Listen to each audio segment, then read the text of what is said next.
I'm Dr. Brandi. I'm Dr. Joe. And you're in for a hell of a ride. Everything life, love, and legacy. Yes, yes. Buckle up. Let's ride. Let's ride. All right, I'm Dr. Joe. I'm Dr. Brandi. And listen, we're doing these challenges because we want to bring you on the ride with us because I know you're going on your own ride, right? And so what we want you to do is, for this season, this is the second season, right now, today, with this episode, we want you to rethink about what your vision is for this year, all right? Don't be lost trying to figure out, oh my goodness, where am I? You're stuck, you're stressed out. No, what is your vision for this year? Make a statement, write it down, and then when you finish doing that, I have a bonus challenge. Go watch an episode from season 1. Full episode. A full episode. Yes, yes. And with that said, that's our challenge for you. So recreate or create your vision, right? And go watch a full episode of season 1. Oh, I'm going to add one more thing. And share this podcast with somebody. All right? With that said, y'all take care. Peace. I'm Dr. Brandi. I'm Dr. Joe. And you're in for a hell of a ride. Everything life, love, and legacy. Buckle up. Let's ride. Let's ride. Again. Here we go. Again and again. Here we go. We on a journey. We're on an adventure. We definitely on an adventure. We're going on this. We're going on a trip. Little, who was that again? Dora. Dora. Little what? No, that's Lil Einstein. Wait, who? I don't know, but I know our kids used to watch that show. Yeah, but they ain't little no more, so we done forgot the song. But anyways, what's up? How you doing? Yo, Bubble Guppies, top of mind right now. Bubble. I'm forgetting that one too. Bubble Guppies. Y'all know. Anyways. Y'all know. Weather report. Let's jump right into it. Weather report. And Baby Shark. Baby okay, let me stop. Let me focus. Weather report. Weather report. Where you at? I don't know what just happened to me. I just woke up. You up now? Kinda. Cause you was up all night. I know. I feel like my weather report is like right now is dusk. What does that mean? Dusk is like when the day is setting. Dawn is like when the day is rising. Like I feel like I need to go to bed. I got you. Because I was up again last night. Because you do. Yeah, I did get a couple hours. I got a little nap. All right. Well, that's good. I think for me, life be lifing. Yeah. But I got a good workout this morning, so I feel okay. So I'm gonna say it's a little sunny. It's a little sunny right now. I'm feeling a little sunny. Partially sunny. Yeah, there we go. You ever notice that they never say partially sunny? They always say partially cloudy. Nobody ever says partially sunny. I wonder what that's about. We need to be more affirmative. Affirmative? More affirming of the sun. I always tell you your vocabulary. Like, why are we giving the cloud the glory? Listen, you got a mean vocabulary. I don't know what happened. A ghost just opened his drawer, though. But it might pop back out. But anyways, you do got a mean vocabulary. I always tell you that. Thanks. You be saying words, and I got to pay, like, the context. I mean, we both got PhDs, but I be like, man, her vocabulary way better than mine. So. I don't know. I like books and stuff. Yeah, that's Afagafskis. You know what I'm saying? Sir, no. People gonna be looking it up like Afagafkis. What's that? That might be a word. It might be too, but anyways, all right. We're gonna jump into this because this is the second season. Oh my gosh, how does it feel to be back, Dr. Joe? It feels good. A whirlwind. Oh my goodness. When we came up with this name, when you came up with this name. Who did? You. I just want you to say it twice. Like, it couldn't have been more fitting. That's true. It has truly been one hell of a ride. Hell of a ride. My granddaddy would say, hell, let's not all be fooled. He was a pastor. But anyways, all right, I'm going off script. All right, anyways. All right. So let's jump into this because I think it's important for us to kind of look back at what's been going on. So look, we're already a little bit into the new year. Yeah. You know, and I don't know about you, but when I say hell of a ride, I mean hell of a ride in totality. Like, time is evaporating. Very it much goes so freaking fracking fast. And one of the things that's top of mind for me is trying to be really connected to the moment, like really connected to, the mindfulness of it all, like connected to the moment, really honor the moment, honor every minute, be intentional, not like pressure, but just like intention. So you don't look up and be like, my life or the year passed me by. And one of the ways to do that is to be introspective and to be reflective all the time. Always reflect. Yeah. You were saying some statistic about people in their New Year's resolution. Listen, we see it all the time. The end of December, early of the year, new me, this my year. I'm leveling up. I gotta get hot girl summer ready. Whatever it may be, but people making these resolutions, and they say about 81% of people are done going after their New Year's resolutions by February 1. Oh, so y'all done already failed. They done stopped already. But it ain't never too late to like reconnect. One of the things I've been talking about with one of my dear friends who actually will make an appearance this season, Dr. Erica Bachnick, is the extrinsic and intrinsic motivation. Yeah. And like how intrinsic motivation has to be kind of the anchor to any goal that you make so that you could sustain it, so you could be sustainable. Yeah. What's going on here? What's going on? What's going on there, Sebastian? We got to see what's going on with one of these cameras. Did it stop? Oh, shut up. Who you talking? No, I'm messing with you. Look, I'm in the gym by myself. Listen, I know some of y'all have some goals. Some of you all feel like you've been stuck. Some of y'all feel like you're ready to go to your next level. And if you're ready to do that, make sure you go to purposeoverdreams.com. I have a free resource for you, and you'll gain access to my masterclass. Take care. Let's just keep it going. You want to keep it rolling? Yes, let's keep it rolling. All right, so you talking about... This is what happens in life. Oh, yeah. We were saying how, like, just to cut to the chase, how your ambitions and your goals have to be anchored in intrinsic motivation so that you can sustain. Well, you got to break that. What intrinsic motivation? So intrinsic motivation is like that kind of internal... Yeah.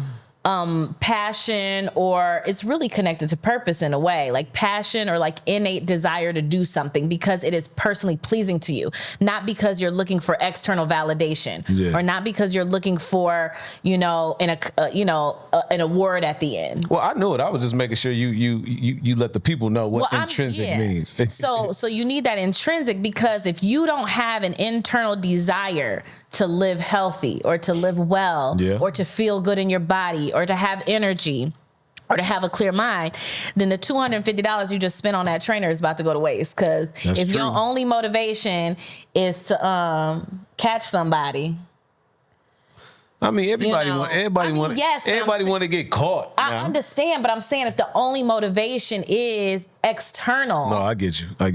Then it's not gonna last. So essentially, you have to be more willing to want to do it for self than something outside of self. Right. I'm not saying influence doesn't matter. Like, let's be real, we're human beings. That's why men get haircuts.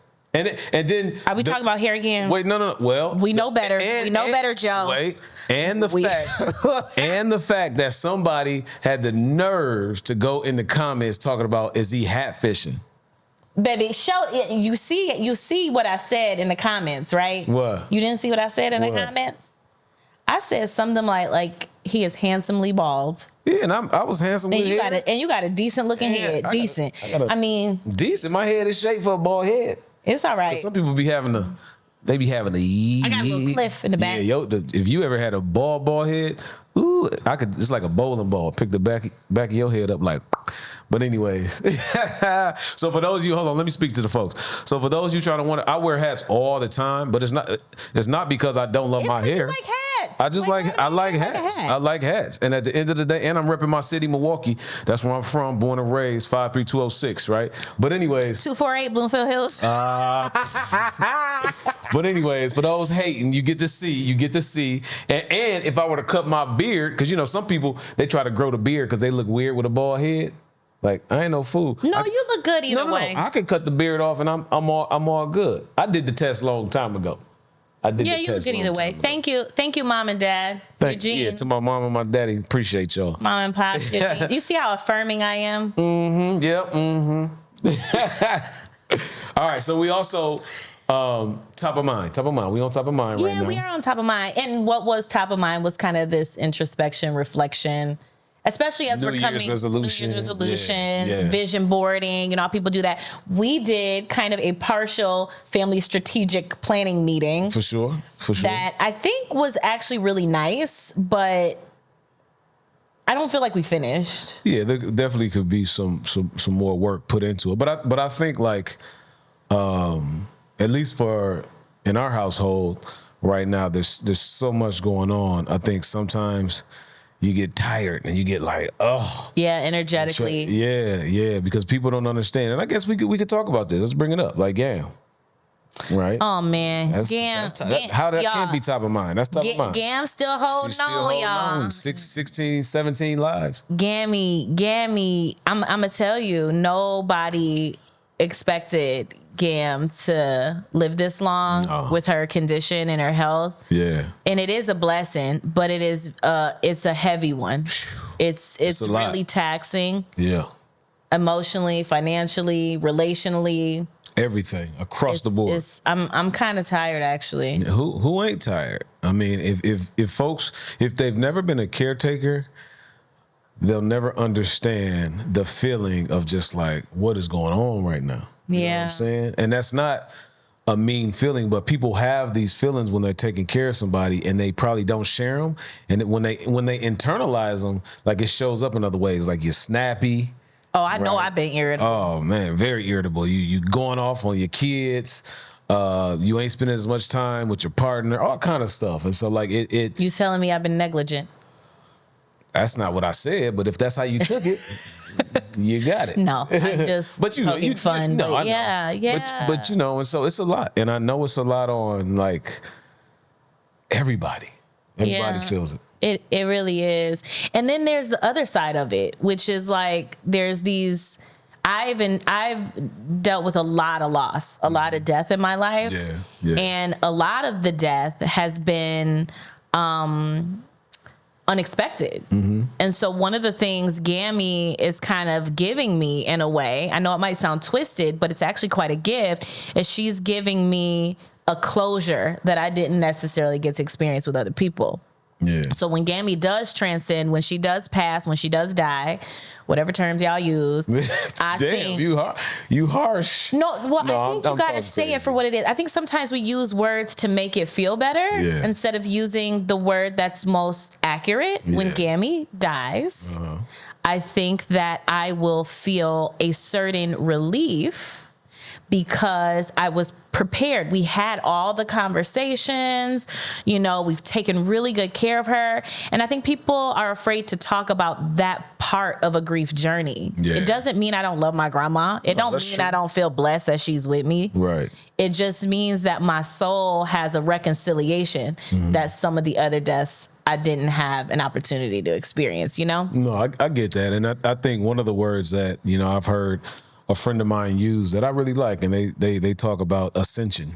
Right. Like when someone ascends, right? And so they're gone from this earth in the physical and they ascend, right? Like it's just, it sounds very, I don't want to say woo, like, like woo. It sounds like spiritual. It's spiritual. Sounds cosmic. Yeah, I like that. It sounds cosmic. And I think that, as we move forward, all you can do is do what you can do, because at the end of someone's life, the most important thing is you have to, from my point of view, as long as you can say, I spent my time, they knew I loved them, I did what I needed to do, you'll be okay. Yeah, it makes the grief journey better. Yeah. You're not tortured by it. Yeah. So that obviously has had a big impact on us in the last year. And going into this year, what else has had kind of a big impact on you? Or what are some things that, Oh, let me go to the phone. Let me see what I got in here. Because I had some stuff that I wanted to make sure. Just anything. Like, tell us about your life, Dr. Joe. Like, what were you listening to? What were you reading? What were you watching? What were you experiencing that has, impacted you? Well, but I wrote. What has impacted you? I wrote stuff down. Okay, I mean, I could always talk about our dynamic. That's easy. However, we ain't going there right now. We got a whole episode on that. Yeah, but I think that like a couple things. It's ever evolving. Yeah, it is. So the P. Diddy situation. Big. Okay. I think your birthday. All right, you getting older. Well, no. You're getting wiser. I am getting more refined every day. Hold on. I got some more. The list of where you can't go on your first dates. We need to talk about that. We definitely can hit that. Let's see here. Joe Budden's podcast where essentially she accused Cameron and them of like messing with little girls. Oh. That was... Yeah, I wasn't aware of that one. Yeah. And so those are just a couple of things. Some hot topics that happened last year. Yeah. So those are hot topics, and also they top of mind because I think right now, as we're moving along in this year, there's a lot more going on. Right, I mean, right now you got some foolishness with Nicki Minaj and Megan Thee Stallion. See, I'm not really in touch. Well, sometimes I don't know the details, but sometimes when you scroll and you're like, oh, okay, I see what's happening, right? And so, and that's not what our podcast is about, but that's still happening in the world. Well, it's happening in the world, and I think too, like, we're of the world, So like, how are some of these things impacting you? So like the P. Diddy thing, like what sticks out to you about that? I think what sticks out to me is what's your perspective, Dr. Joe? I think my perspective is like I have two sons. Yes. Well, we have two sons. Yes. Right, and I think it's very scary to feel like it's scary, but it's also like how do you equip young men to understand how to navigate spaces with women when it can go down? You know what I'm saying? I'm going to tell you. I did an event. It was a sexual assault, a sexual violence event years ago, and I was a speaker for it. And the common narrative, the thing that people are always talking about is teaching, and it's very gendered, okay? And I do have a problem with that. It's very gendered, where people are telling young women to dress a certain way, not dress a certain way. They're also protecting their kids against predators. Mm-hmm. That's the narrative. And one of the things that I said is what is equally, if not more important, is not talking to your kids about just inappropriate and appropriate touch. If somebody talks to you or touches you in an inappropriate way, come tell me. Yes, they need to know that. But they also need to know how to be respectful of other people's boundaries. True. They need guidance on how not to become the predator. For sure. And I think we just assume that it's kind of like good and bad people, the victim and the predator. And it's really not that black and white usually. Like most assaults and like harassment is done by people you know. A lot of the time, people are under the influence of something, right? So they're inebriated. Yeah. And were you taught about consent when you were a child? Or when you were a teenager or when you were an athlete? Were you taught about consent? Well, I think the way I was taught about consent, and I'll never forget, and it essentially is if somebody says no, it's no, right? But it's deeper than that. It's deeper than that. Much deeper than that. You know what I'm saying? Because, one of the other things I was taught is you got to be very careful messing around with somebody if y'all are drunk. Right.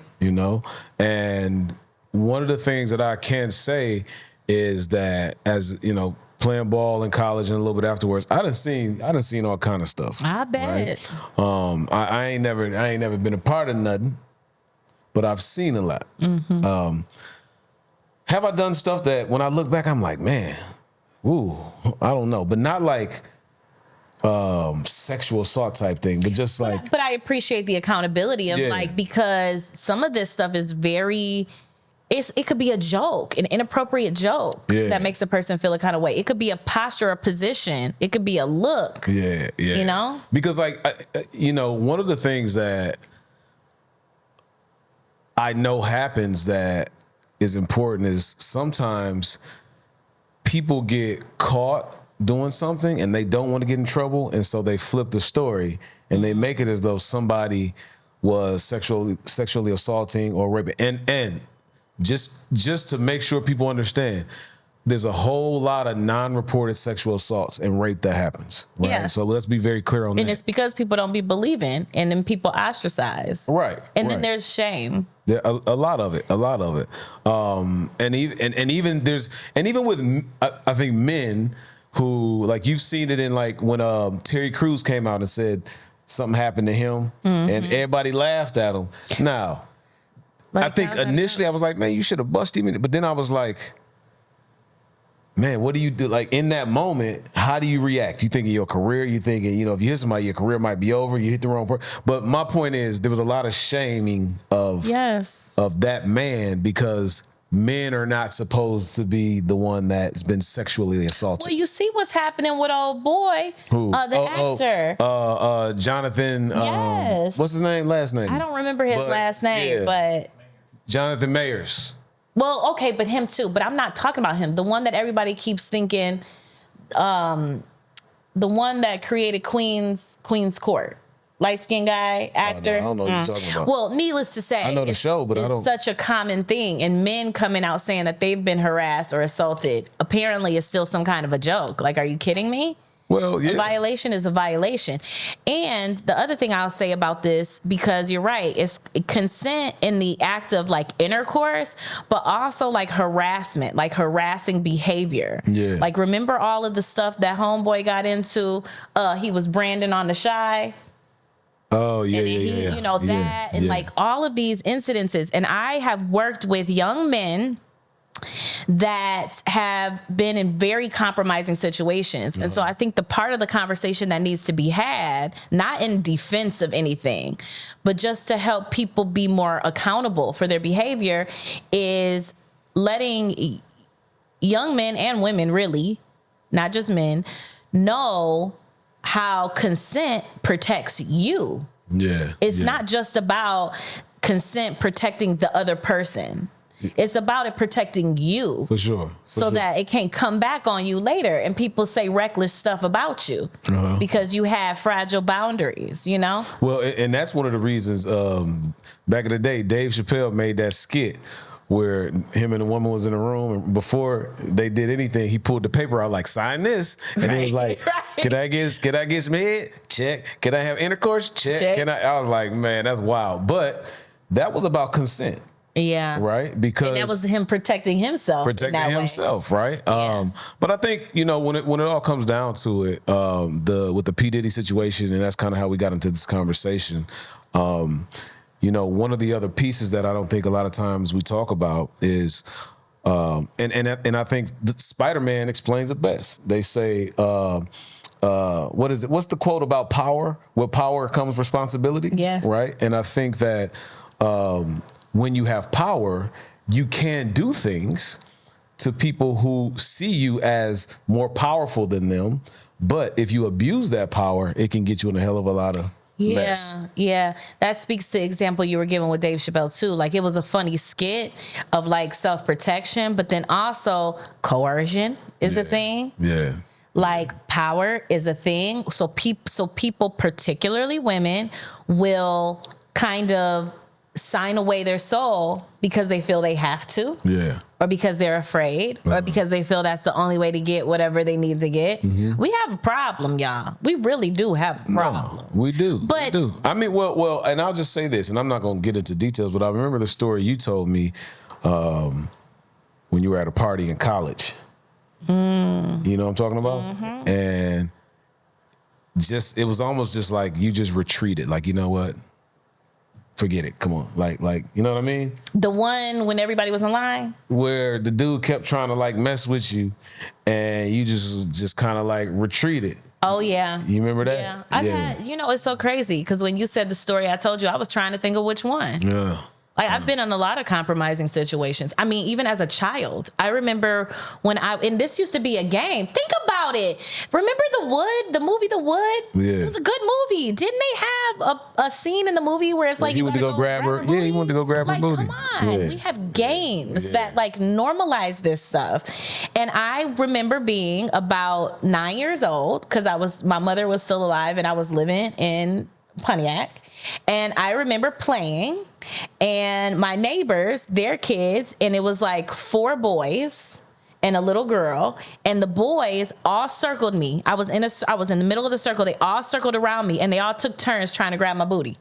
And the little girl was like on the side, just kind of watching. Like, what is she gonna do? Make herself, visible? Right. And then I had to try to run. Right. And then I was always scared to go down there. These are normal things. I remember it must have been 5th grade when a boy in my school pinned me up against a locker. Mm-hmm. Like, these things happen all the time. Which is crazy, just thinking about how young our kids are and the evolution and how much more happens now. But just to your point, I remember being in kindergarten, never forget this, because it was my first time seeing a whoop whoop, right? And this little girl was told me to look under the table, and she opened her legs, she had a dress on. You was in what? And I was in kindergarten. Oh, I'll never forget it. And I looked under the table, and she was like, I was like,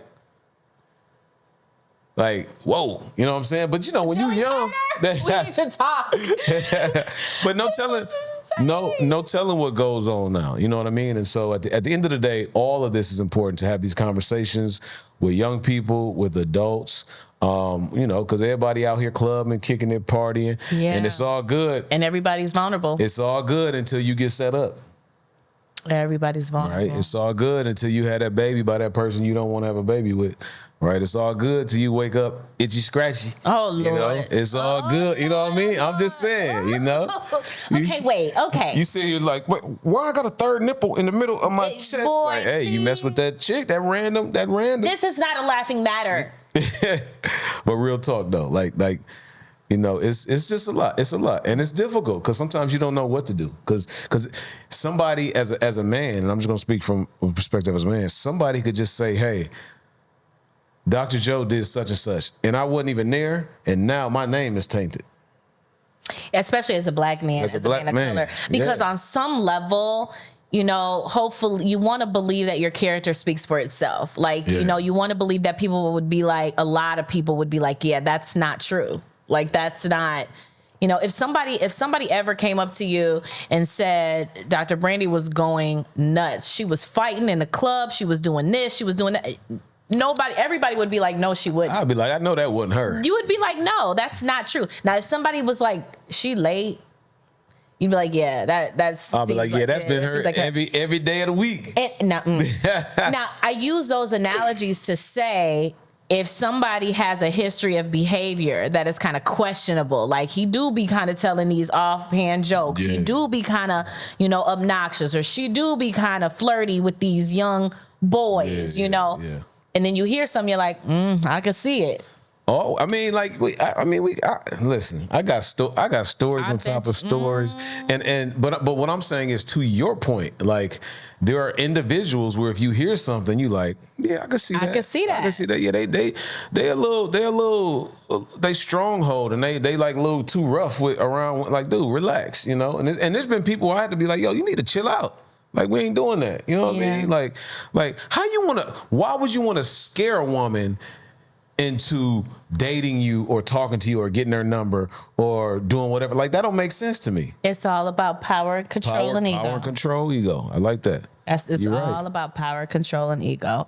And quite frankly, power, control, and ego as a method of camouflaging a deep insecurity. For sure.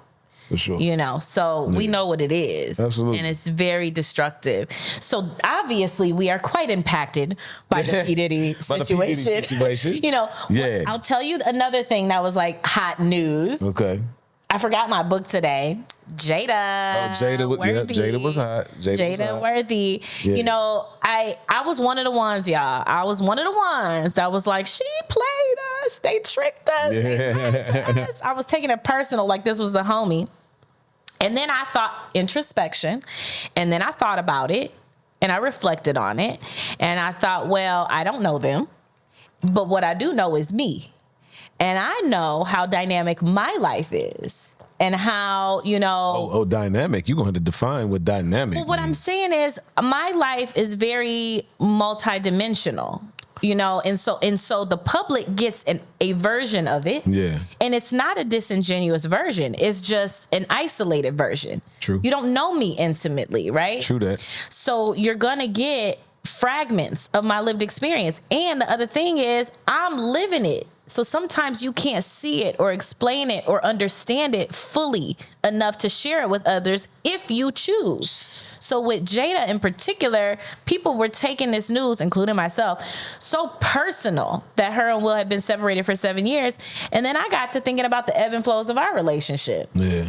And I also got to thinking about the depth and the deep love in our relationship. Mm-hmm. So yes, I could be mad at you and I'm still going to be like, Joe's a king. Yeah.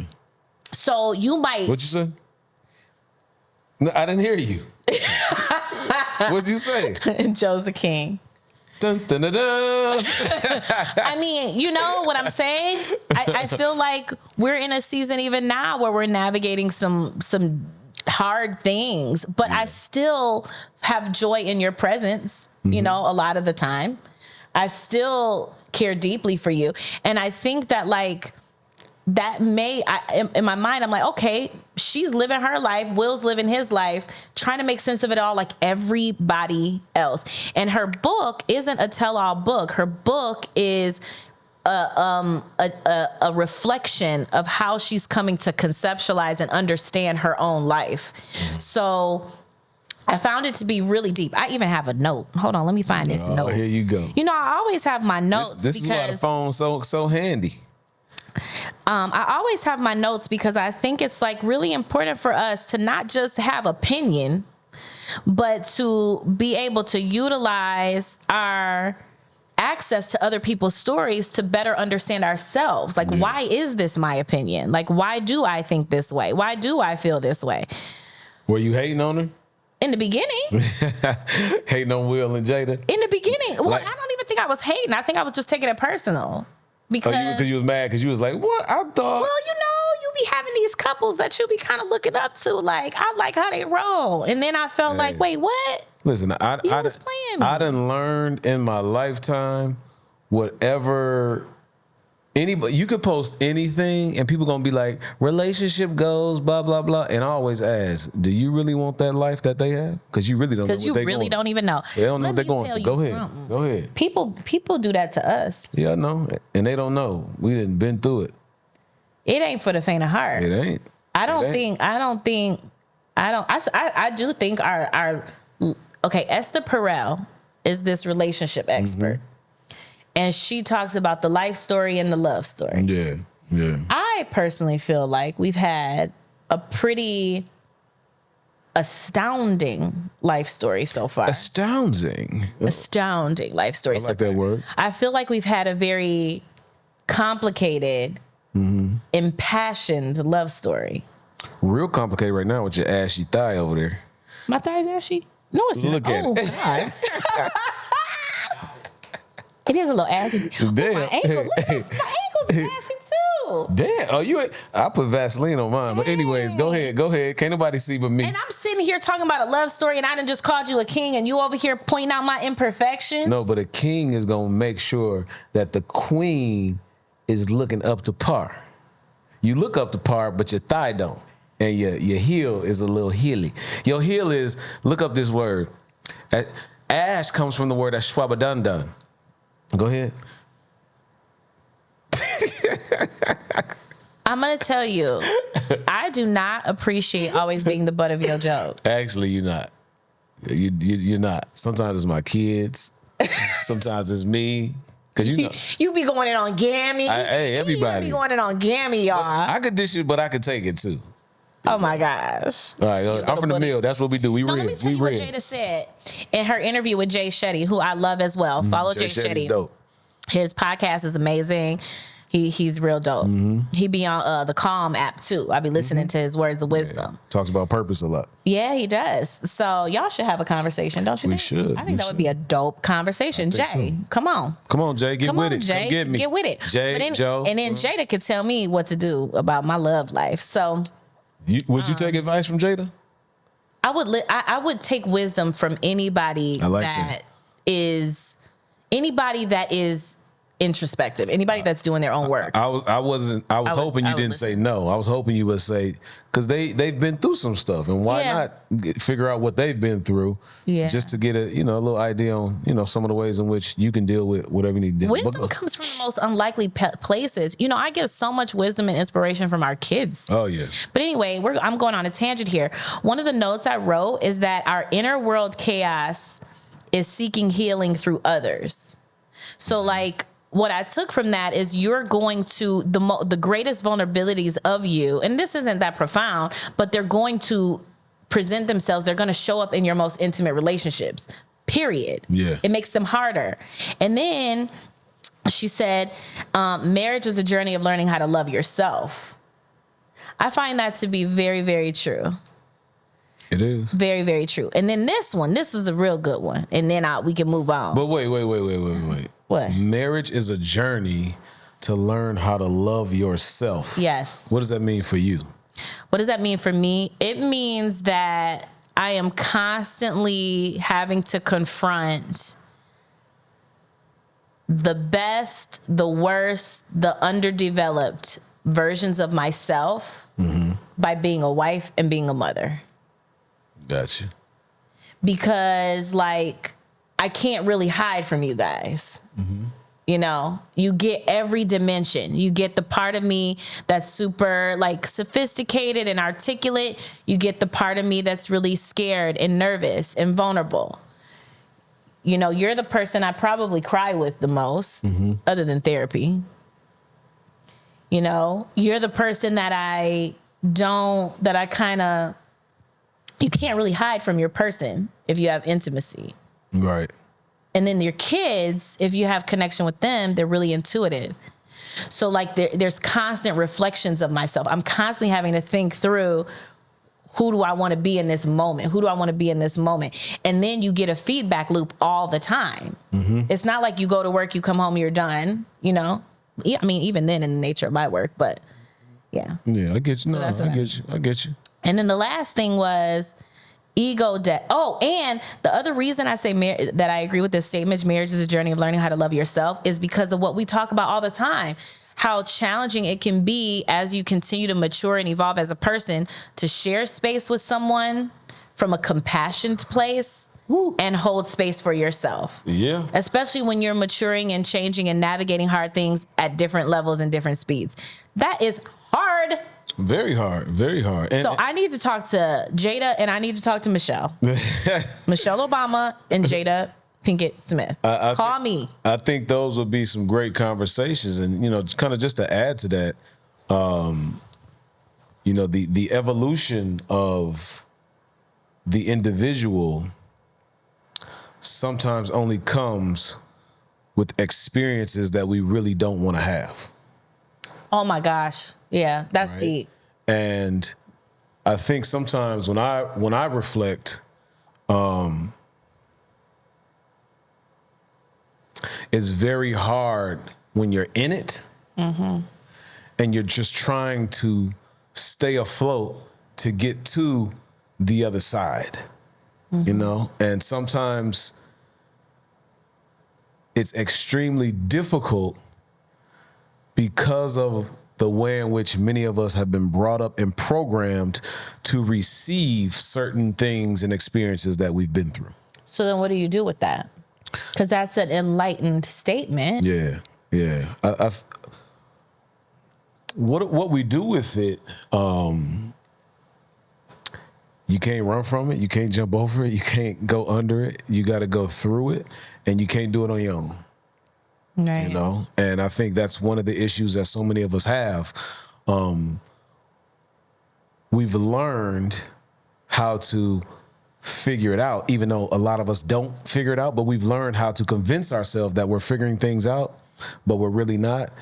and we end up staying exactly where we are instead of evolving and becoming who we're supposed to be. Yeah. Yeah, I think, that's a word.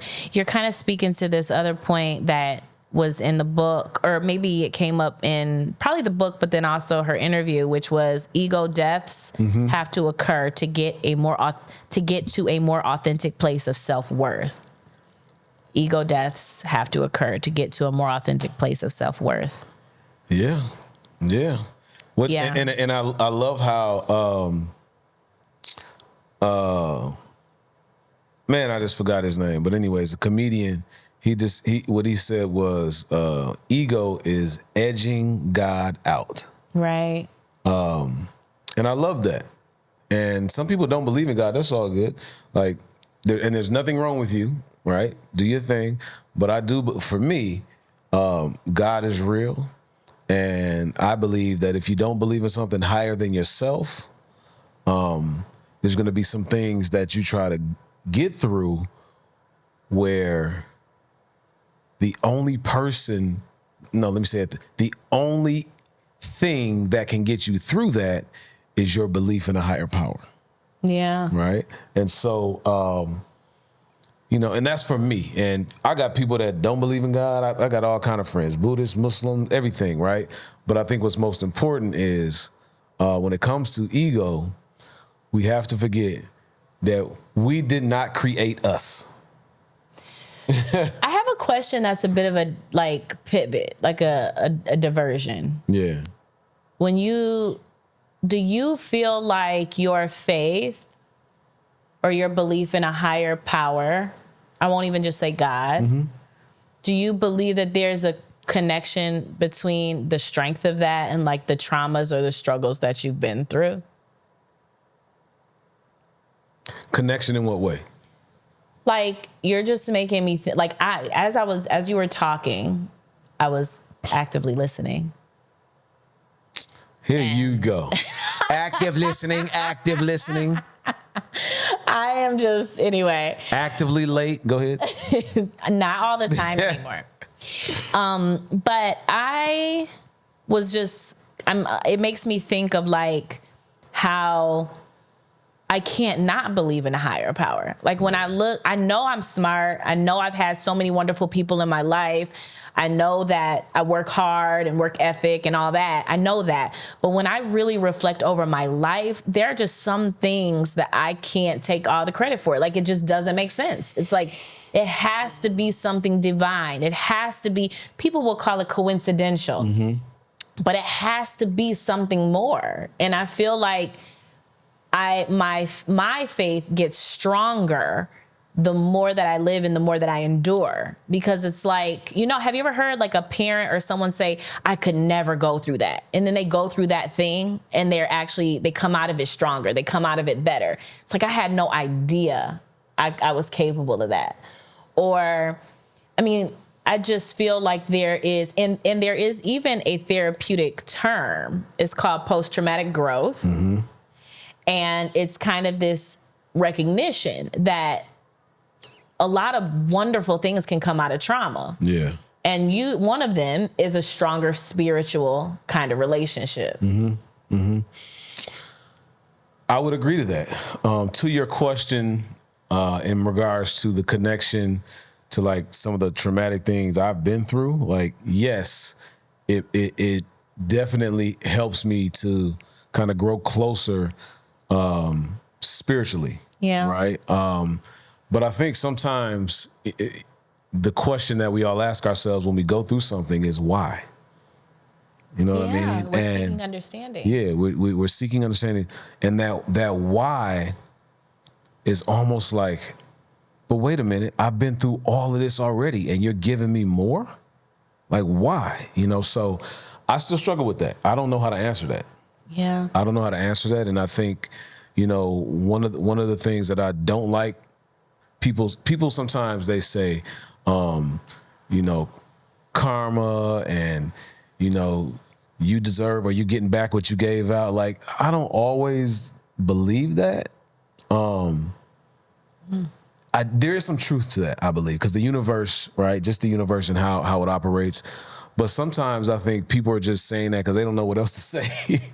You know what I'm saying? Yeah, I don't know. I think that I hear what you're saying. I think that a couple thoughts come to mind. Like one of them is I do think that the universe and people are a part of the universe. Yeah. So just like that statement about, I don't know where my note went now, but just that statement about like how, being in relationships helps you learn how to love yourself better. Yeah. Like you're a reflection of me in a way. Like I learn a lot in that relationship. I feel like the universe does that too. Like the universe and God will create these or provide these opportunities actually for you to mature in a way, or you to get enlightened in a way, or and I feel like that challenge is uniquely yours. Like everything we're going through with Gammy, one of the things that is so significant for me that I'm still struggling to learn, but I recognize it is one of my lessons in this struggle, is my grandmother has historically been terrible at attending to her own needs, acknowledging her own needs, to the point where now it is burdensome for us, because you can ask her, where does it hurt? And she's like, I don't know. What do you need? And she's like, I don't know. And I have lived a lot of my life kind of emotionally disconnected sometimes. And so it is illuminated for me the consequence of that on you, on the people I love, on my children, where it's like I have to do the work to really stay as connected and as aligned to myself as possible, so that I assume the responsibility of being able to tell you how I feel and what I think and what I need. That's not your responsibility. That's mine. That's true. And I'm learning that through the struggle that I'm having with Gammy. You see yourself. I see myself in it. And so I feel like sometimes God or the universe gives us these struggles to help mature us, to help us transcend ourselves. I mean, maybe that's not true, but that's what I'm going to make, how I'm going to make sense of it. That's how I can live. I want to live well. That's how you interpret it. Like, well, this is my interpretation right here. I'm going to interpret things in a way that serves me. Yeah. I have to. Otherwise, life becomes depressing. Well, think about it, because even the word says, thee that does not they. Don't start playing this. around. No. This is in the newest testament. No, you always This is it's coming out in 2025. You see, you can't, don't deflect a good moment. No. I'm messing with you. But that's real. Because I'm just saying, like, in interpretation, like, think about it. People read the same scripture and they interpret it the way that they feel, right? But what I will say is, I can appreciate that level of awareness and insight when you're like, what is it about what I'm going through? Why am I going through this? But what is about it? What about it? And what lesson am I receiving? Right. And so, I think the one of the main questions that a lot of us have to ask, no matter what we go through, is like, what is this situation revealing about me? You know what I'm saying? Like, what is this revealing about me? And for the other person that may involve, or other people, what is the situation revealing about that person during that bad or traumatic experience that you didn't know? Yeah. You know what I'm saying? And it doesn't make anybody like extremely terrible or bad, but sometimes it's almost like, man, I didn't realize this person been hating on me and they've been around me 10, 20 years, or they've been talking bad about me or not wanting me to win. And so a situation will allow you to see that other person as who they are with you. Right. And not necessarily that they're like that with everybody else, but they're like that with you. And so it's kind of like almost like not just a betrayal. It's also like an epiphany, so you could see more clearly. Right. It could be something as simple as, they were talking about it with the issues with Bernie Mac and Steve Harvey and all them, and they were saying when Bernie Mac got what was that movie where they was robbing the bank or robbing the casino? I don't remember the name of it. Ocean's 12, 11, whatever, when Bernie Mac got that role, they said Steve Harvey was calling a producer, and I don't know how true this is, but this is what they were saying. Steve Harvey was calling a producer, hating on Bernie Mac, said, no, let me get that part. Bernie Mac don't even look. I was like, started rumors. No, y'all gotta fact check this. I just said, I don't know how true it is, but this is what that the rumor was. But that's what I'm saying. Like, you supposed to be my homie, and this is what you've been doing behind my back. So like, it could be something like that. It could be something like that where, you know, oh no, don't let them. Because I've seen that happen before. Like, I've seen it happen with me. Like, you know, when I started to speak more and more and more when I was doing my PhD. You know, some people were kind of like, well, how are you finishing the PhD and you doing this speaking? Why does that even matter? Right. Right. Why does that even matter to you? Right. And for me, that's when I said, you know what? They don't need to know all the stuff that I'm doing. Yeah. You know what I mean? So, yeah. Good points. So clearly, again, all of these experiences have clearly had an impact. For sure. And I guess the one that we have to talk about. What? Because it was all the rave. What? So where do you take, well, now, nobody, but where did you take people on first dates? Where did I? Because I remember Pappy's. Y'all remember the list? That was all the rave in 2023. Listen, it depends on the situation. No, see. I'm just playing. I'm just playing. No, that's a hot topic there. Okay. All right, so let's. This is real because I remember sometimes. So you took me to Pappy's. So what does that mean? Wait. Hold on. Telling on yourself. Espera. Come on, thing. So listen, this is interesting because we've had this conversation before, and I'm just now really thinking about it. Like, I remember saying to you at points, because now we're talking about when the young lady was like, we can't go to the Cheesecake Factory on the first date, right? It was a list of places, go on right? First dates. So, and I remember we would have a conversation about, you know, dating or certain things. Yeah. And I remember I used to say things like, well, it depends on like what you want to do. That is not what you used to say. Okay, this is the more mature version of you. Right, and I'm so proud that this is the more mature version of you. Right, but I used to say. What I used to say. What did you used to say? You say it. No, you say it. No, you own it. No, I'm just telling you. You tell me what I used to say.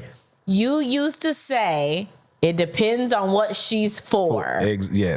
Yes. What? So let me be very clear, right? Let me be very clear.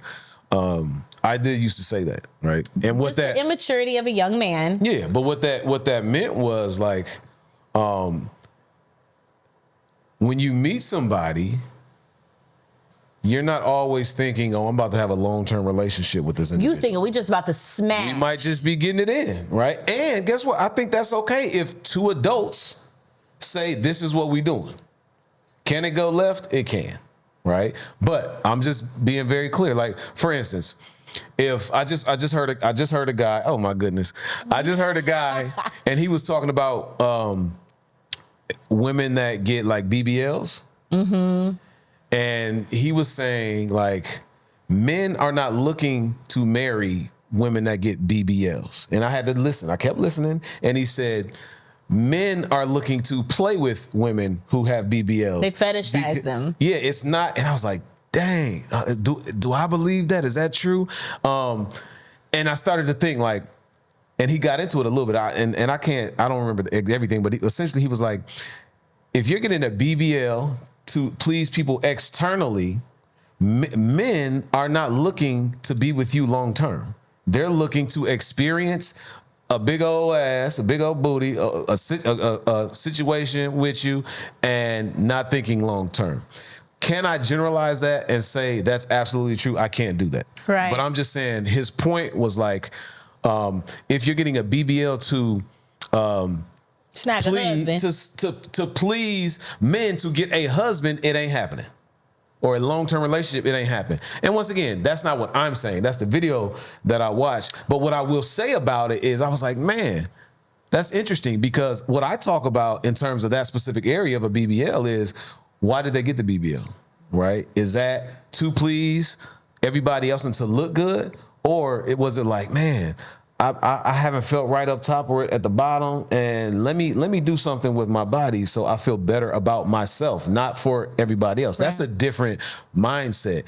But what I will say is the way in which I've heard men have conversation about women, yeah, you could look good and look like a Barbie and look like super made up. I'm not attracted to super made up, like you look like a Barbie every single day, right? That's not what I'm attracted to. However, I've heard more conversations of, oh man, I want to blah, blah, blah with this young lady that got the versus, oh, you know what? I might want to settle down and marry this, you know? So it's very interesting. Go ahead. I see you got a lot of thoughts. You got a lot of thoughts. Well, you know, it was a problematic language for me back then. Uh-huh. And, you know, we mature, we evolve, we grow, like all of us, men, women, non-binary people, everybody. Yeah. We all grow, we mature as people. We have to have a little more tolerance for that fact, you know? But what was bothersome about that language back then, it depends on what she's for, is the obvious. Like people are not objects. Yeah. People are not possessions. Yeah. They're not to be used up for your pleasure. For sure. And I think connected to your statement around the BBLs, I think I'm always talking about the need for shared accountability, mm-hmm. and what social schemas, social norms, and expectations we're all collectively putting in the world. While that may be true, what you're saying, as a woman, it is disheartening, or it can be disheartening. I'm in a different place of my life, mm-hmm. but it can be very disheartening to be in relationship with men that constantly affirm one thing and then turn around and say they want another. Well, give an example. You know, to be in the presence of men mm-hmm. who will speak very affirmatively and very desirably about a woman with a big ass, or like this and this and this and this. It's natural for that language and that kind of enthusiasm, when it's that way, mm-hmm. to then make the woman that doesn't have a body or doesn't have, it's colorism too, doesn't have a certain complexion or doesn't have, you know, here we go, back to the hair. It's natural for then the inverse to be, oh, well, then I'm not attractive. And then it becomes actually more of a inherited, that's not the word, it's not inherited. It becomes more of a burden and a responsibility than it does become a luxury to be a wife. Because it's like, oh, I fantasize and I'm enthusiastic and I adore this, but I'm gonna marry you. So you can have my kids, you can share the finances with me, you could do all the work, you could cook, you could clean, you could, like, not to be overly gendered about it, but you're gonna get all of the prize of having all of this responsibility of being my wife, but I'm going to verbally adore and drool and fantasize about this. It's just kind of like, who wants that? You know? Yeah. So we're kind of we call it double bind communication. Mm-hmm. We're putting language and energy messages in the for those who don't know the counseling lingo. Yeah, it's a double bind is like a mixed message. Yeah. Like, I value this kind of a woman, but I'm drooling over this one. Yeah. Well, I want you to drool over me too. Well, I think, okay, and I love the way you broke that down, and you know, I think sometimes it's good to see like both sides, and so it's almost like, you know, the explanation of like some women when they're like, I want this in a man, and this in a man, and this and this and this. Mm. But then they like, oh, look at them gray sweatpants. You can see his print sticking out and blah, blah, blah, blah, blah. Right? It's very similar. And mm-hmm. I think at the end of the day, a lot of humans were attracted to visual things that we see. Yeah, that's true. Right? We're attracted to that. And there's nothing wrong with being attracted to that. I think what happens is a lot of times we've been programmed with certain understandings of what a woman that you marry should look like. And everybody don't got to get married, but a woman that you marry should look like, and a woman that maybe y'all just fooling around should look like. Right. Right? And we get those messages and we like, boom, that's what it is. And then, you know, we get into a situation where sometimes you actually, the person who is supposed to be the one that you just messing with actually has a really good heart. They're very good people. And you like, dang, now you in you in a situation in your mind because you thought this was, you know, and that happens. And I think we just got to be, I think as we get older, I believe it's okay who you end up rocking with, right? Right. I'm not, when I was younger, I'd be like, no way. But I think it's okay. Like whether they're, you know, bigger than you expected them to be, whether they're skinnier than you expect them to be, whether they have the amount of money that you wanted them to have. Like, right. I think connection to me has always been more important than love. Right? Than love? Than love. Wow. You need love. We've had this conversation before. Because when you have no connection, right, you can love the hell out of somebody, but that, you just... I get what you're saying. You begin to distance yourself. Like, man, we just not vibing. We're not vibing, right? So yeah, I love you, but it just ain't gonna work. So to me, connection. So how do you connect with an individual, right? How are you vibing with an individual? And let's be honest, there are times where your connections just aren't there anymore. That's okay. Well, yeah. I mean, if you have everybody wants longevity, but if you have the luxury of having longevity, we always talk about this will be our year 13. Like 13? It'll be year 13 married. Together it'll be 17, I thought 18. it was 14. No, you adding. 14? No. 13? No. Okay. 13. 13. Be year 13. You right. But together, 17 years? To your point, like, I'm not exactly, I've evolved a lot and changed a lot and gone through a lot and endured a lot since I was in my early 20s. Mm-hmm. So, and as have you. So like that connection, it's kind of naive to expect that it would be the same throughout, sustainable all the time over a long duration of time. Yeah. Like that's the hard part about it. Very. I liked that because I was talking as a woman in my experiences and what I've noticed, but I think you're right. It shows up for men too, if we're talking heterosexual, with where women are kind of like, I want a nice guy. I want someone to treat me nice. And then they be playing them. Like, I don't have sparks. And then they, you know, and it's more about the dude with money or the body or the car or the swag. It's kind of the same thing. I've heard it a lot from women, like, such and such is too nice. Something ain't right about them. I'm like, no, you've been through so many traumatic and so much chaos in your life. When it's not that, you don't know what to do with it. Exactly. Right? You're bored. And I don't want to, and let me be very clear. It happens with men as well, right? Mm-hmm. Like I know men will be like, man, that woman is this. However, it's something about her that ain't like, no, it ain't got nothing to do with her. It got everything to do with you. You know, but all of us, once again, and I don't want to sit here and talk as though like, I mean, we talk about our stuff, you know what I'm saying? Like, but I want to make sure that as we talk, we just speaking about like experience and things that, you know, people go through. And we just things that we've witnessed, things that we've experienced ourselves. Yeah. But all this to say, where do we go on the first date? Because that's how this started. And I will just say my little statement and be done. Yeah. I think dating has become such a trauma-induced activity that everybody is so committed to their own self-protection and so committed to like having a moment that creating a life requires too much. So it's like, I know a lot of women, and I'm not talking on everybody, and I'm not saying you do not deserve Ocean Prime, but I just know a lot of women that really feel like if he can't take me to a nice place or a nice restaurant, then I'm straight. Like, so what is the motive here? Are you here to have somebody fund your life? Or are you here to determine compatibility and connection? You can do that over ice cream. You can do that over coffee. You could do that at the park. Yeah, like you do not need to be. And then the other thing is that I've witnessed is men. Again, we're talking heterosexual because that's my lived experience. And as much as I want to affirm the LGBTQIA community, I also don't want to misspeak.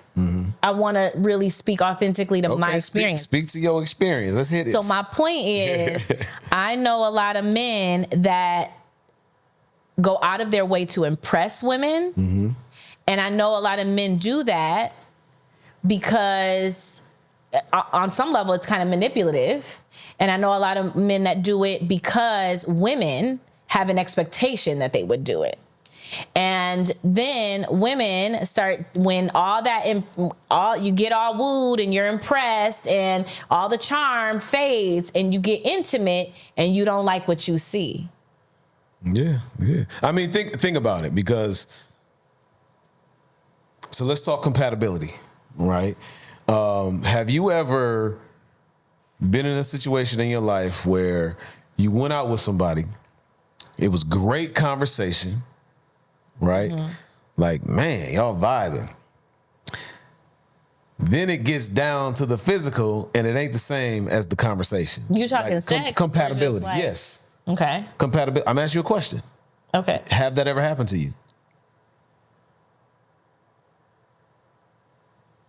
It don't take this long to think about it. I'm thinking I'm thinking. Damn, how many people? You taking a long time.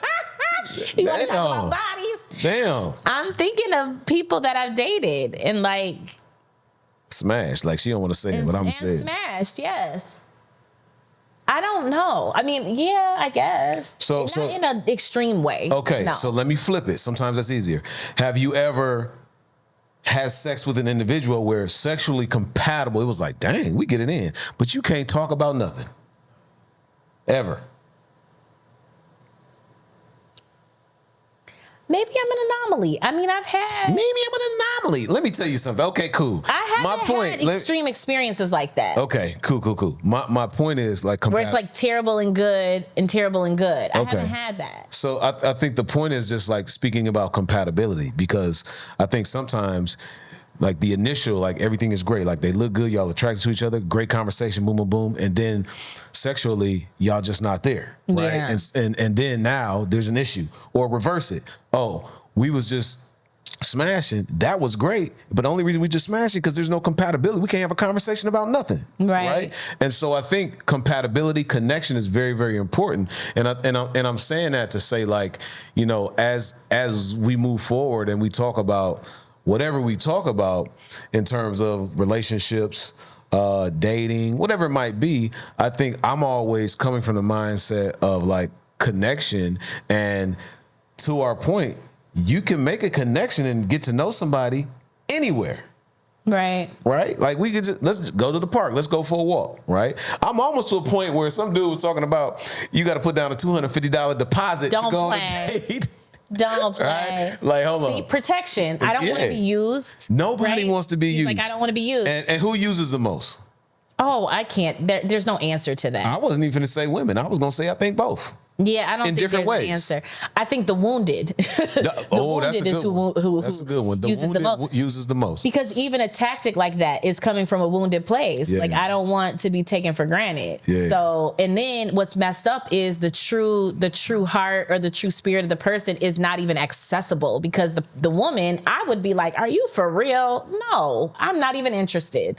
You know, so you don't even, just like a woman, I want someone to be nice to me and take care of me and chivalry. And of course you want that, but it's like a lot of times it's coming from this, our expectations of what it looks like is coming from a place of being mistreated and taken for granted. For sure. So it's like, F all that. Or even taught. Like, I know some people, they just been taught by their mama or by their daddy, this is how you do it, because they were wounded and they were hurt, right? And if you getting that from the people that's raising you and showing you how to live the life, that's very hard to disrupt and say, no, I'm not going to do that anymore. The wounded. You see it passes down. It goes, passes down. Like them dogs. Wow.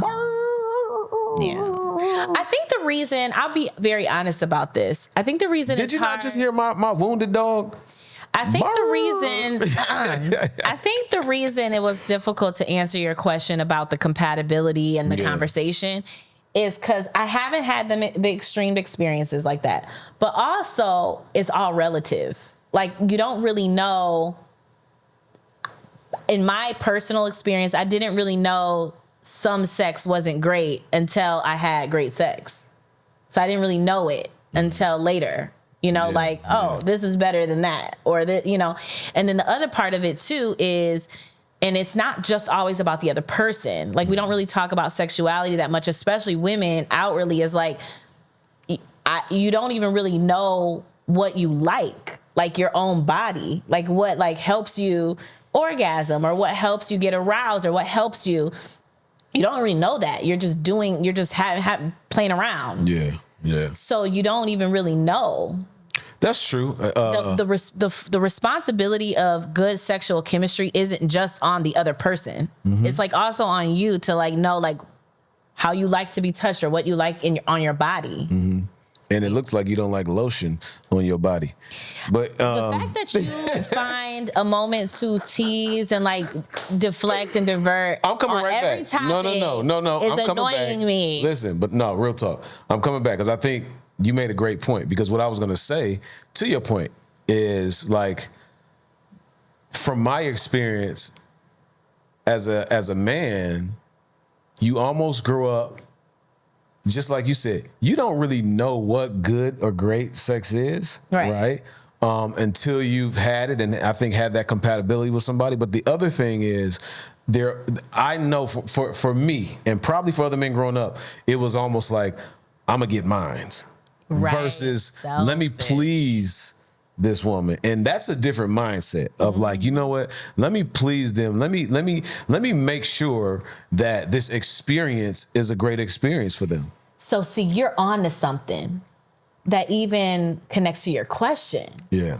Because the compatibility, there's a maturing even in that. For sure. Like, so if you are having a sexual relationship with someone from the posture and the position of like, let me get mine, that is inherently a different experience than if you're having sex with someone that, and your ambition is to make sure that they're pleased. Yeah. That's a different experience. That's true. So you're the same person, and somebody might experience you as like, we're not compatible, where the other person might be like, he's the best thing in the world, because your posture in it is different. Your experience of it is different. Yeah, because there's been situations where, like, you know, maybe you've dealt with somebody earlier on, and then some years later, maybe y'all reconnected, and it was like, dang, this is two different. I don't remember it being like this. It's two different experience, right? You know, and so that's I think that's a great conversation to have, and a lot of people, we don't talk about,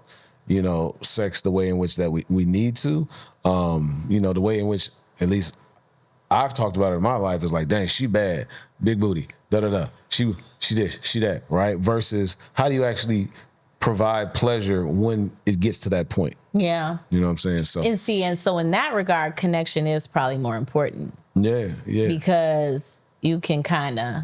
But the hard part too is that for some, not all, and because I hate generalizing, I don't want to generalize, but what some people say is like, you know, men get connection through sex, women get it through like emotional and then what happens when you're missing each other? You know what I'm saying? Yeah, but I don't think it's that singular. Okay. I don't think that I think it might be paramount. Yeah. Like, this is more true than not for one or the other. Yeah. But I don't think it's that isolated, that singular, that absolute. Okay. I mean, men, I'm just throwing it out there. Men get connection not just from sex. Well, not just, I don't think just, yeah, but I think like when that part adds, and even like, man, right? You know, like, dang, and we smashing, and we, you know what I'm saying? But I do think like, because we've talked about it, like men do like just a woman to just rub your shoulders. How you doing? You okay? What you need? Mm-hmm. Rub your head, like whatever it might be. Those little things also matter too. Mm-hmm. You know what I mean? So, but we got to get into what we're gonna get into. But let's take a quick one. And we get right back. A quick break. Yeah, because we're gonna talk about last season and, you know, what some of these folks are saying on these comments. Oh yeah, I think we definitely need to get into that. Let's do it. All right. We back. Let's get. Take a little break. Yeah, had to get a little break, but let's get back into it because you said you want to jump into what? We were reflecting and rehashing, and we can't not acknowledge that the other thing that happened in 2023 was the first season of Hell of a Ride. The first season of Hell of a Ride. And guess what? We had a hell of a ride. It was fun, and I'm so proud of it. I'm still proud of it. But one particular episode. Honestly, it wasn't even one episode. It was one particular clip. No, wait a minute. First off, it was season 1. Season 1, episode 7 or 8? I don't know. It's the Big Shop, and we kind of knew that it was going to be a little interesting. It was a tense episode. The episode was definitely tense, but clearly some people still ain't watched the whole episode because the way they commented on the clip. But watch the full episode. Listen, watch the full episode. Watch the full episode. All right, got to say that to all the cameras. Goodness. But people like to take a headline or a short video clip and think they know everything, right? Word. And I get it. I've done that before, right? I'm not gonna lie, I've done that before. But now I'm more mindful to let me go get more info before I get my full, you know what I'm saying? So talk about it. So what was going on? So a couple of themes really stuck out to me. And at first I was kind of disheartened by it. I'm new to the podcast game. It kind of hurt my feelings. I was a little disheartened. And then it quickly became amusing. So I noticed that in the comments, people were pretty dichotomous. They were either like... Wait, you need to... Can you use another word? Okay. They were either on one end of the spectrum or the other. Yeah. They were, they were either like very traditional, maybe even biblical about their values around marriage. Like every decision has to be made together. How dare you not tell him? He's right. Your communication is terrible. I was like, damn. And then you got people on the other side that was kind of like, it's her body. It's her body. Or, autonomy or, self-love kind of thing. Neither one is wrong. I think what's unfortunate, though, is the rigidity of it. Yeah. What we learn is that some people have more traditional values and they think that every choice is to be made together. I certainly hope that you are companion with someone that feels the same way, compatibility. And then other people that believe in more autonomy and that you do not have to give up yourself in order to be romantically connected. Mm-hmm. And I think what the episode kind of highlighted a little bit for you and I is, again, when you've been with someone a long time, sometimes you take for granted, like you assume things, and then you find yourself in a conflict. Even good relationships that have effective communication endure conflict. And I think that's one of the things that's magical about our podcast. We're not pretending to be perfect. Yeah, for sure. We know it all just because we're doctors. Yeah. We navigate things too. So that stuck out to me. What else? Well, I think when you think about all of the clips that we have on our social media page, that one just took off. I know. Right? It was active listening, right? It was active listening. And I think, I know there was a point in that clip where, you talked about, cutting your hair, and then I was like,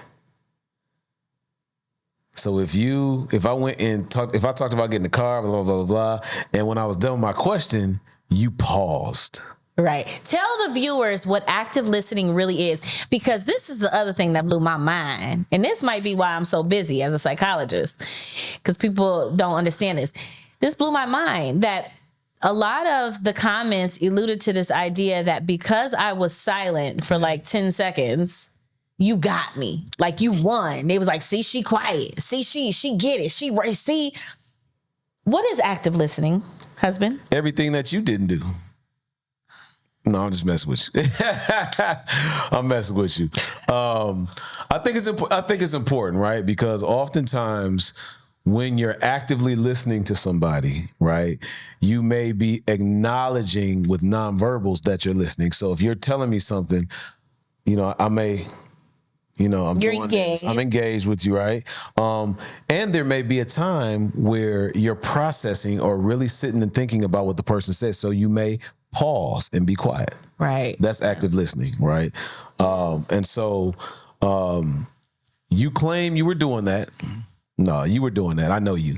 But everybody else just jumped on you. Like, I know. Look, see, he got her. I remember Dave Chappelle had a skit like, gotcha. Yeah, and I mean, it's fun, it's funny, it's social media, but I certainly hope that people find our clips and our podcast more than just entertaining and places to like be combative and be more reflective. Like, if you're listening to someone talk, yes, conversations are dynamic. We do it all the time. You cut me off, I cut you off. It's dynamic.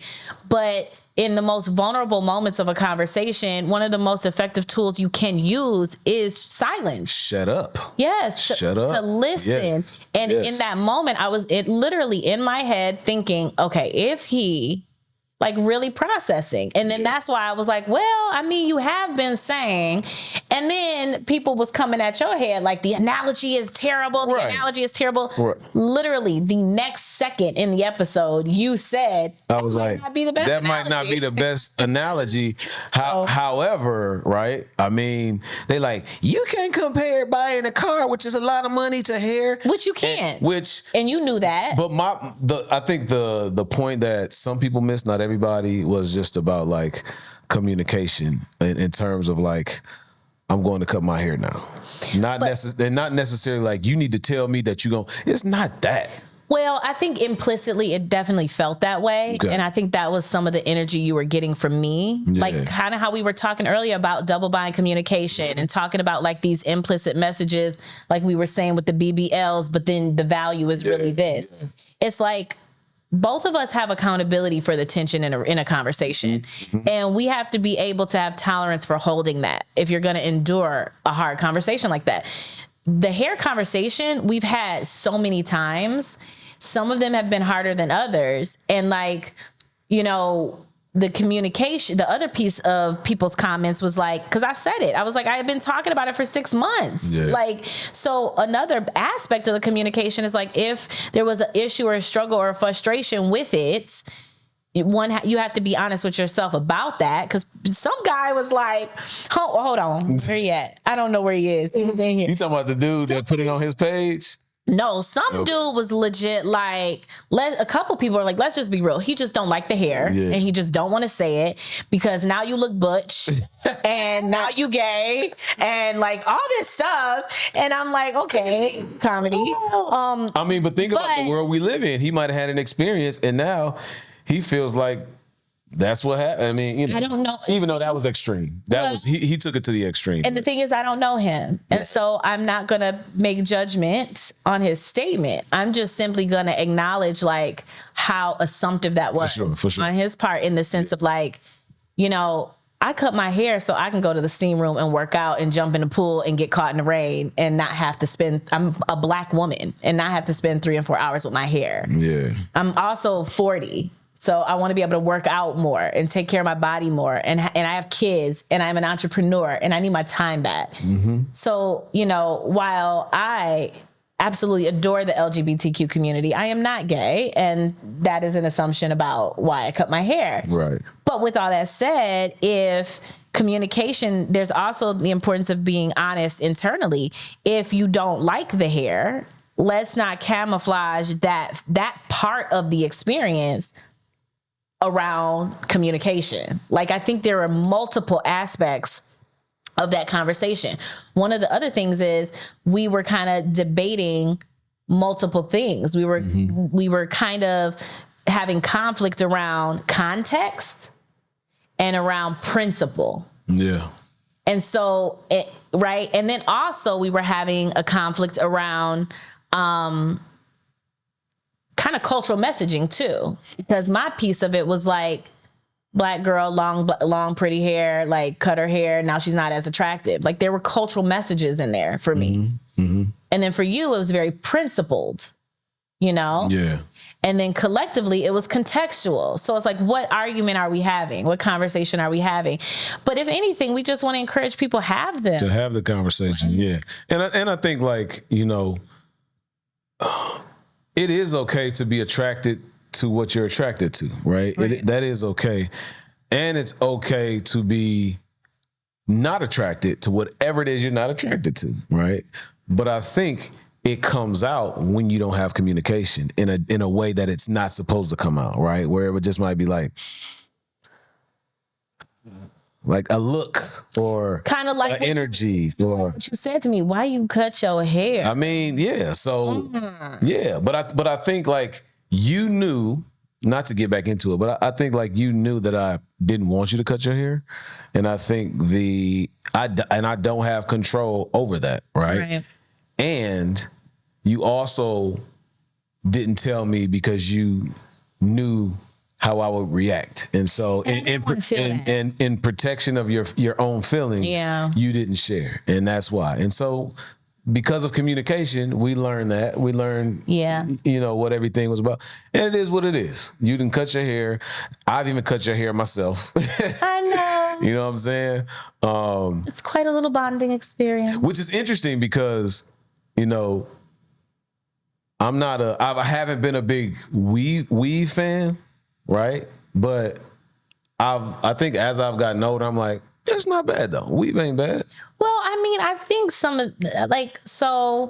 yes, we don't need to revisit that, but maybe we can utilize it in the sense of like, I am saying publicly, and I think I did in another space, that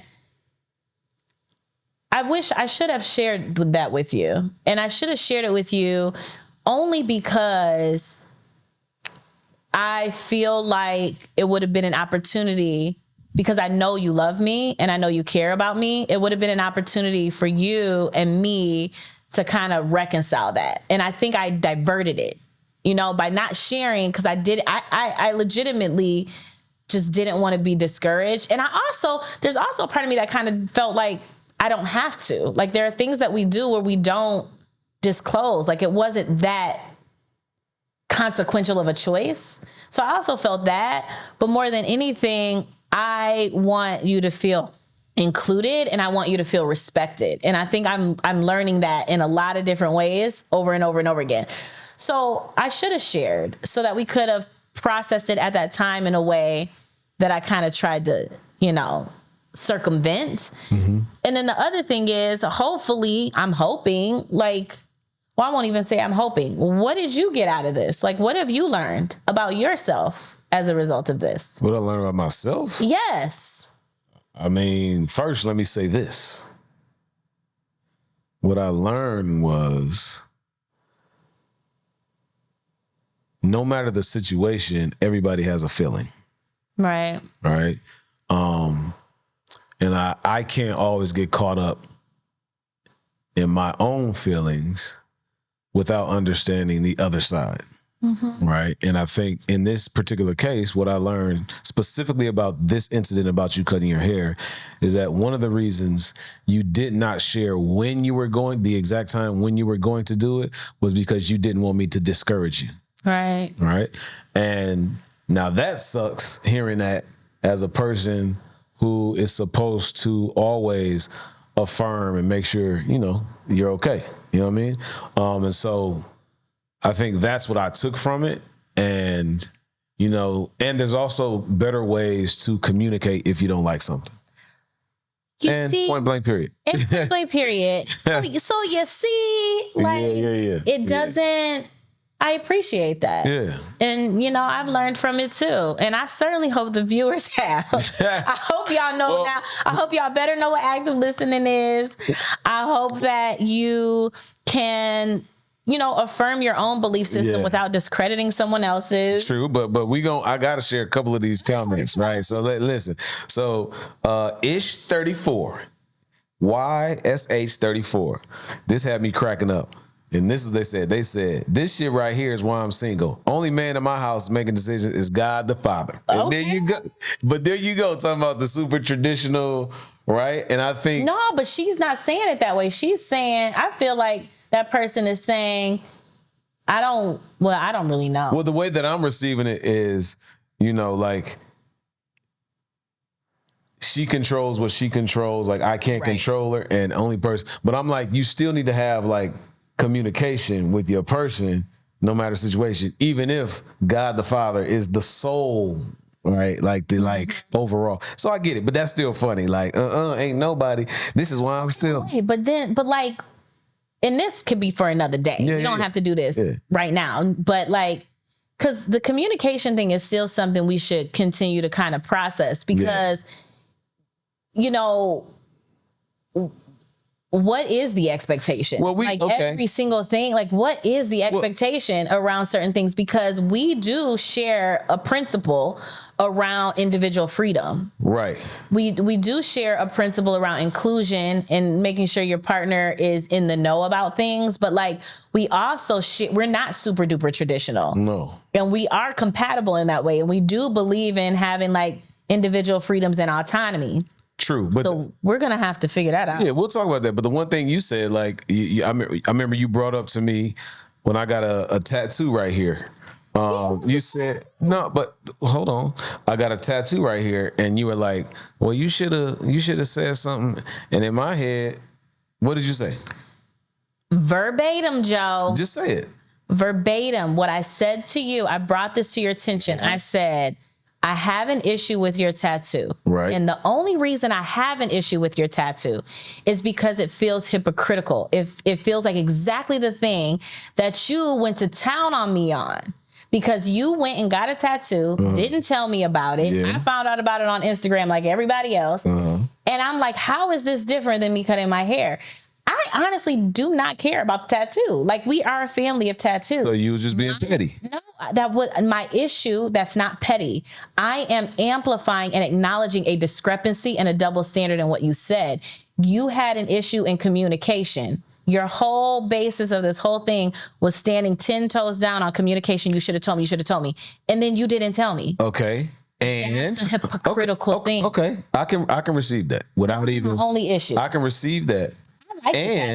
And I can say to you, contextually, at that time where we are, I wouldn't even thought of saying, "Hey, I'm about to get this tattoo." How is that different than my experience? I wouldn't have even thought. Like, how come? I think what we came to also was context. How come? There has to be equanimity and context. Okay, so I think that can be a whole, because I think that's going to go further. That could be a whole nother conversation. Because I'm not disagreeing, but what I'm saying is we have to break that down, and right now is not the time to break that down. I'm open to breaking that down. Actively listen right now. All I'm saying is, no, I'm just kidding. But we can do that later. Yeah. But I think it's important that you know that, like, the struggle I'm having is feeling the hypocrisy, like it's a double standard thing, like, because, and I get that, and that is completely confusing. And I on my end, I think if I break the context down, maybe you understand. If not, we will have to agree to disagree. But then we'll find ourselves in more conflicts of that exact same nature. Right. But what I'm saying is, like, just initially, right now, if I felt like I'm about to go get a tattoo, like, on my face or something like that, we would be having a conversation. But what's different about that than that? Like, why? I just think, like, where matters. I think like this is the contextual piece that I talk about. Okay, but sweetheart. Wait Honey, wait a minute. Babe. I don't know what Dr. you calling me. Whatever you, because when you sweetheart. Oh, yeah. That is kind of like belittling a little bit. It's kind of like, yeah, my bad. No, not like, I get what you're saying. But go ahead. There has to be a mutual respect for contextual variables. Right. There has to be a mutual respect. Right. If I don't have that in a relationship that I'm in, that's not acceptable for me. I got you.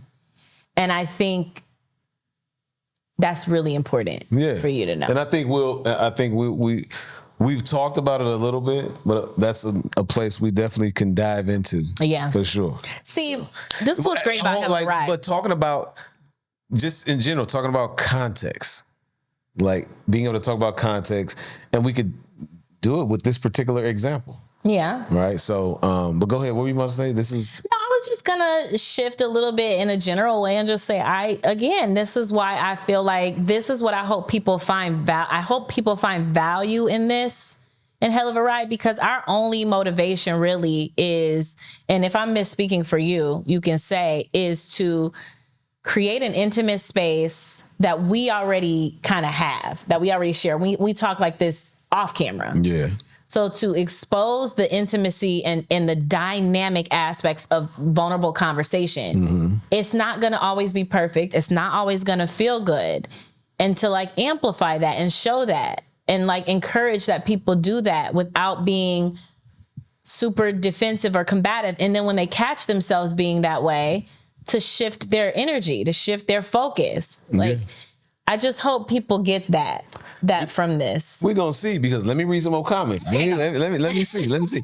So another comment by More Becky, Morr Becky, right?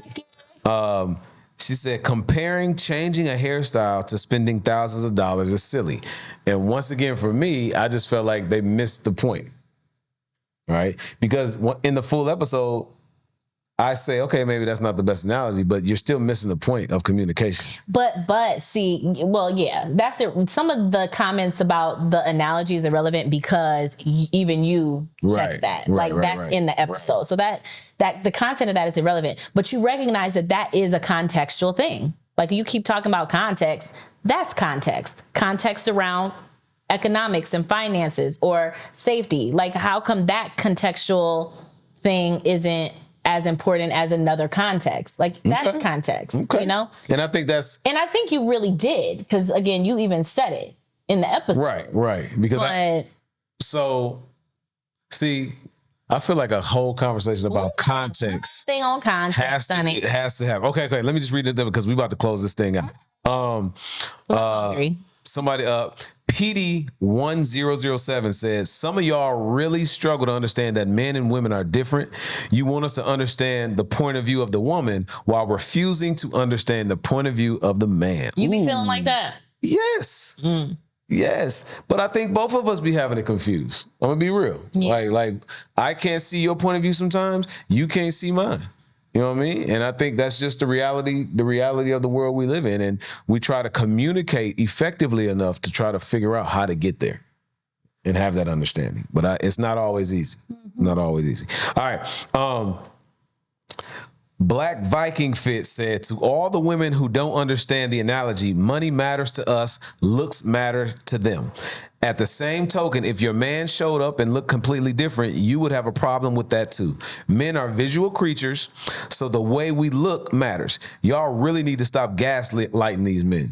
Ooh. Yeah, I have an issue with that one. Why you got an issue? Well, the same reason I have an issue with some of the other. No, I don't even want to say issue. It's one of the ones that I just kind of take for a grain of salt, because it's like, it's very absolute. Okay. And I don't think that's really fair. Like men, I think it's even unfair to men. Like men care about looks, we care about money, men care about looks. I just think that's kind of this very singular, absolute, kind of superficial and trivial understanding of men and women. I've come to understand that men care about way more than just looks. True. I've come to learn that. And so I think kind of doing that to men and women actually boxes them in a little bit. So I don't think that's fair to men or women.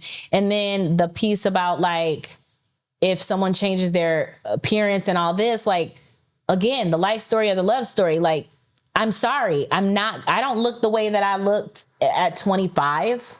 I don't either. I think I look better. You actually do, boo. But I don't look the way that I looked at 25. And what if something were to happen to me? Like, what kind of relationships are we in? Yes, I understand aesthetically. And I even said this in the episode. If you're used to seeing someone a certain way and you're attracted to them a certain way, it is kind of shocking. You have to get used to seeing them a different way. For sure. I'm not threatened by that. Right. But if the basis of the attraction is purely physical, or that is what is amplified in the relationship, that is a problem. If you're going to be with somebody for 10, 20, 30, 40 years, that's a problem. I get you, because what usually happens is, like, one, you don't know what could happen in your lifetime. Right. I mean, you could be in a fire, you could lose a limb, all kind of stuff, right? But a lot of times the natural what happens is, like, people put on weight, right? People get wrinkles. You know what I'm saying? People, the hair fall out. They go right, gray. right? They go gray, right? I dyed this. Mine is black. I'm trying to look older, y'all. They told me I look more sophisticated. What's them that group that be walking around in men? My mama sent me them like the silver hawks, silver birds. I don't know, but my mama was like, all them handsome. You need to join them. And I was like, well, let me dye my beard gray, and then I could join them. Rumor. I'm messing with you. But like, think about this. Like, think about the paradox of this. Like, we were talking about this earlier. I am a 40-year-old woman. I am entering perimenopause. I have had 2 children. I am an entrepreneur. I am a caretaker. You cannot have an expectation that I'm going to look a certain way for the rest of my life. And if I cut my hair in part for the purpose of keeping my body together, you're welcome. But let me disagree with you real quick. Let me disagree with you real quick. All right? Because hold on. I'm a seriously disagree with them. Okay. Even though I haven't done Jam Fam in a while, my Achilles been hurting. You've been playing. I need to get back to it. But listen, you can have the expectation that somebody looks away, but also realize and expect that they may not look that way. Yes. And to somebody's point, the other person may not like it. Yeah. You're gonna have to evolve. But I do think, like, especially people that look like me, my black folks, my people of color, we don't take care of ourselves the way that we need to. Yeah. Right. We will go to a funeral of somebody that died from diabetes or cholesterol or whatever, cry and pray, and then go to the repast and eat the same food that they died from. I know. I'd be struggling right? with that even right And I'm not saying I can't eat no greens or you can't eat no yams, none of that. What I'm saying is, like, if that's part of your daily routine, you are more likely to have high cholesterol, right? And so be mindful of what you're putting in your body. That's an episode 2. Yeah, we need to talk a little bit more about the mind, body, soul connection. We got it. And you got a last one? I got a last one. We're going to close this out. So I got a last one too. Comic Pierre, who's a very popular comedian, said, I'm confused. She told him why, didn't know she had to tell him when. Is the real problem he don't like it, or is it he feels out of control when she does it? Now, why she felt the need to remind him for 6 months and not tell him when she was going to do it seems odd. Well, I think I'm just kidding. I think we came to that. I think the greatest vulnerable part of that was the self-protection. And we came to that in the episode and we've talked about that. Sure. But I also can appreciate that he's acknowledging, because what's so funny is we keep talking about the hair itself. The thing that bothered me, honestly, the most at the time, like in the most immediate moment, and we've talked about this, was when you said why. Because it was like, have you not been listening to me? Like, I've been telling you over and over. You were even sending me, like, hair ideas for the locks. Because I was like, either I'm going to lock it or I'm going to cut it or whatever. So, like, that really bothered me. I did. Oh, yeah. I did. That bothered me the most about, like, I've been talking about this with you. Yeah. But anywho, do your last one, then we're going to do our close out. Shemayahu. Shout out Shemayahu. I really appreciated this one because she says, she or he or they say, this story that y'all let us in on is really teaching me how one decision that someone in the family makes can really affect the whole communication and flow of the whole. Yeah. Like, I love that y'all all were able to realize, even though mom's personal change was different, this is connected to a different clip about the same thing, then what y'all were used to, y'all still could have responded in a better way. That's true love.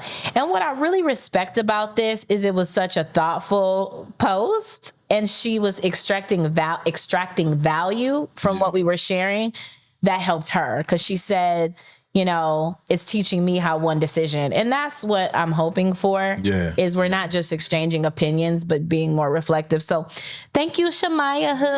Yeah. Shout out to all the folks who made comments. Make sure y'all go watch the full episodes. But we're going to close this out. What's your takeaway? What's your takeaway? Because this is, once again, this is episode 1 of season 2. What's your takeaway? I think my most authentic, genuine takeaway right now is that, you know, this season, the viewers are going to get quite a bit from us. Like, we're going to have a couple guests this season.